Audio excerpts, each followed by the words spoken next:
donte woon boobu ak négéni si ñi ngi séq ay jéego di def seen kéemtalaayal kàttan gis nañ ni daal lu jëm ci wàllub sëy yu teel yi ëmb yu teel yi ak xarfal jigéen yi nekk na li nga xam ne ba négéni si ñu ngi koy amal. waxtaan ak ñi nga xamante ne ñoo yore ndombal tànk Sénégal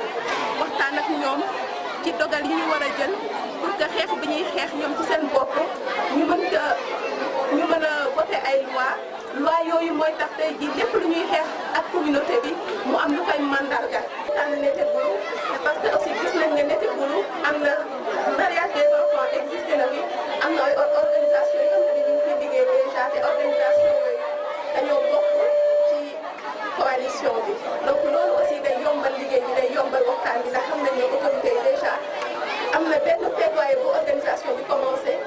sous-préfet bu Missirah ak maire bu Netebulu ñu ni danañu def seen kéemtalaayal kàttan ci wetu organisation société civile yooyu ak wetu askan wi ba lépp lu jëm ci wàllu kaaraange ñi nga xam ne ñoom ñooy tuut tànk yu jigéen yi ñu daal di leen ciy jàppale ba mu mat sëkk.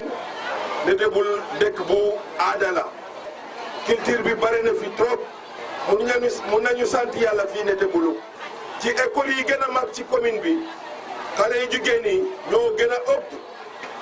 ñi nekk ci école boobu xale yu góor yi. kuréel bi nga xam ne moo lëkkale organisation société civile boobu ngir nag xeex lépp lu jëm ci wàllub sëy yu teel yi ñu ne nag danañu waxtaan ak askan wi gën leen a gindi waaye itam ba tey danañu gën a waxtaan ak ñi nga xam ne itam ñoo toogal nguur ak ñi nga xam ne ñoom la ñu tabb ci collectivité territoriale yi ndax liñ ciy séentu ñu daal di koy jot.